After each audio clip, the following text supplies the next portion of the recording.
Hey everyone, it's the Killpacka here.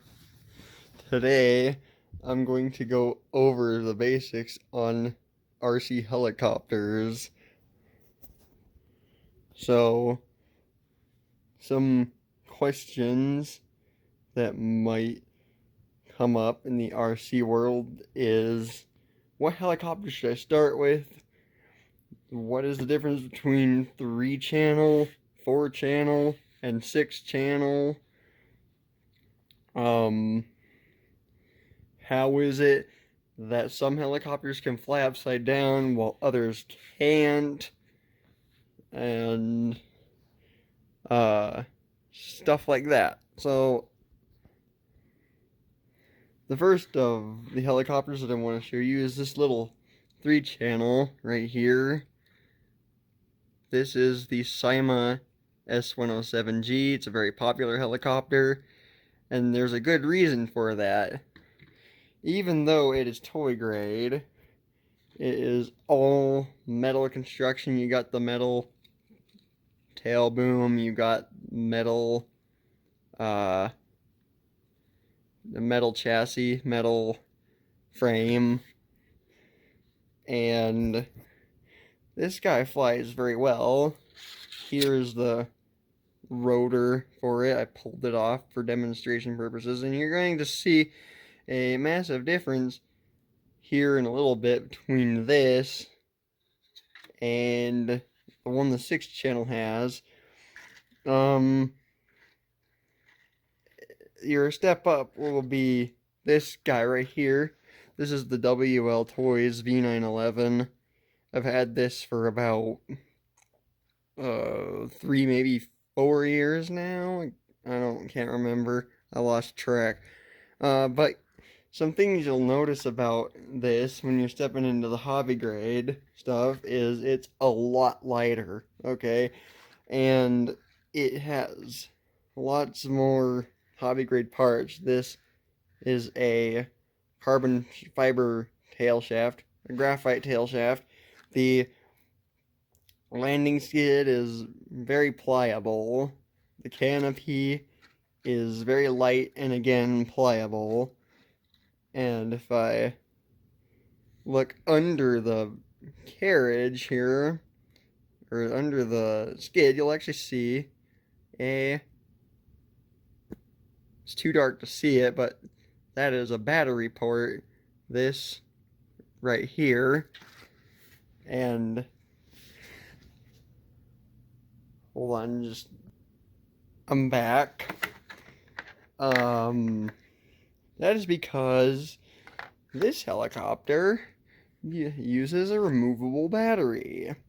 This little guy, 150 milliamp hours. Come on, focus.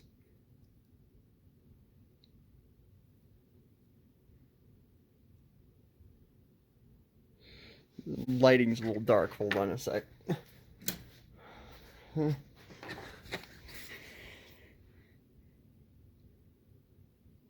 Come on, focus, you piece of crap. You can barely make it out, but it says 150 milliamp hours on there. This guy's gonna be a little bit easier to see. 150 milliamp hours. This guy is for the 6-channel helicopter. But the funny thing is, this helicopter only gets about 4 or 5 minutes of flight time, and this one gets like 8 or 9. You might be wondering, wait a minute, 150 milliamp hours? Helicopters are about the same size. How in the world does this guy get way more flight time than this guy? Remember how I said the rotors were different? Well, that's relevant here. On this 3-channel, you'll see the rotor is this sort of like cupped design.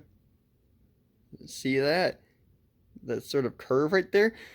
And that's because the way these two fixed pitch helicopters work is that cupped design actually maximizes the efficiency of the way that it scoops the air underneath and creates that downdraft Now this helicopter's airfoil works just a little bit differently. If I can get this to focus. Come on. Piece of crap camera. Well, anyway.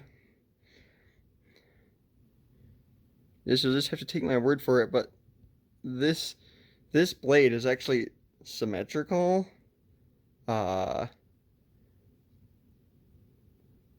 Depth-wise, this way.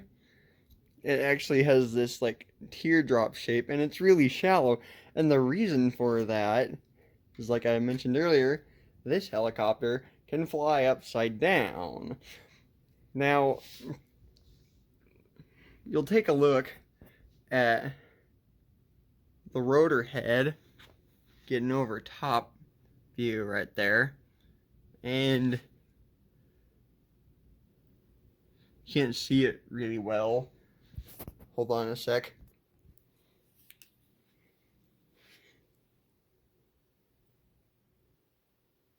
You'll see that this helicopter actually has pitch control over the blades.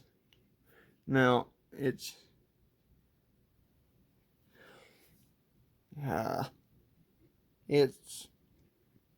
this little piece. That's a pain.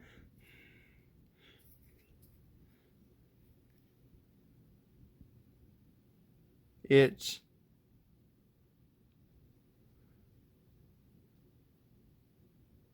this little piece right here. You see that nub sticking out of the rotor head, the little rotor holder piece?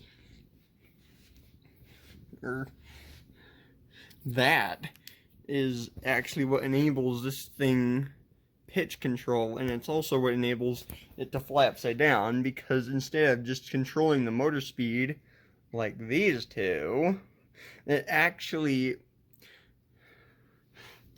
So here's the blade, for example.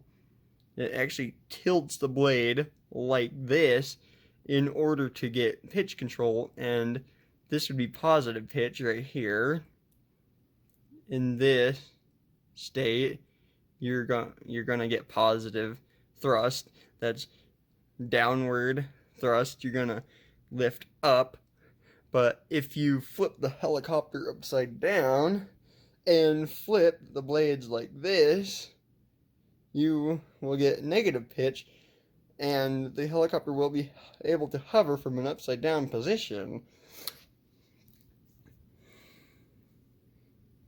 Now you can do the same on this guy, but you actually would have to physically take these rotor blades off and physically reinstall them on upside down. And you would also have to take these rotor blades, put them on the top, and these rotor blades, and put them on the bottom. And that's because of the fixed pitch airfoil design. These have to be rotating this way as to create that thrust. And that's basically how that guy works. Now, what's next? Controls on 3 channels. This guy uses a 370 terahertz infrared controller. You have your throttle.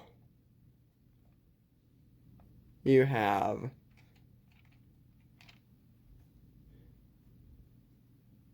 left and right yaw. You have your forward and backward cyclic. It's not true cyclic because this rotor head does not have that ability like a 6-channel to actually swash the rotor assembly. It uses instead this little tail fin to blow air downward to pitch the forward helicopter, or upward to pitch the helicopter backward, as opposed to this guy or this guy, You can see, if I move this rotor assembly, that these little servo arms, they're attached, you can't see it, but there's a little gearbox down there that pulls this servo arm downward or pushes it upward to control your side-to-side roll, your cyclic roll, and your cyclic pitch forward and backward.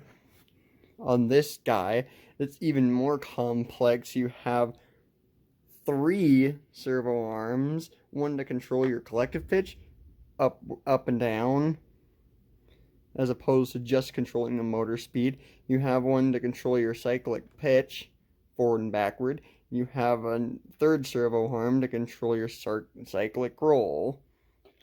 And that's basically how 6-channel helicopters work. Let's see. What?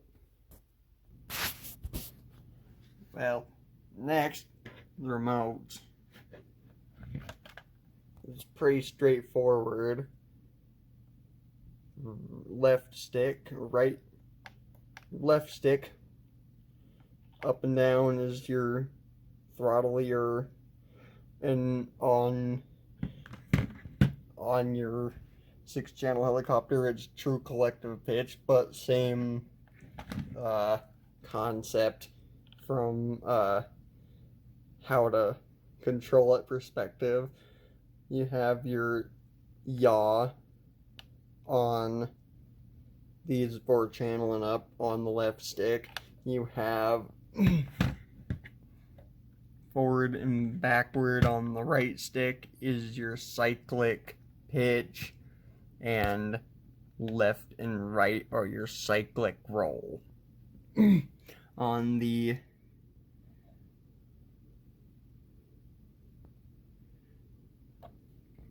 On the 3-channel, you have throttle on your left stick, no true cyclic, but yaw on your right. Left and right are your yaw, and you have forward and backward, which are your pitch. Forward and backward pitch. They're not true cyclic, as we covered before.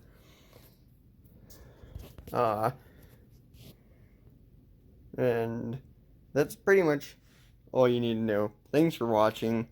I will include links to all these helicopters. I recommend them all highly, or similar ones if they're no longer available, because this model is no longer available. But I will leave links to anyone wondering where they should get them. If, like, you want to pick one up for yourself, if you were getting into the hobby, I'll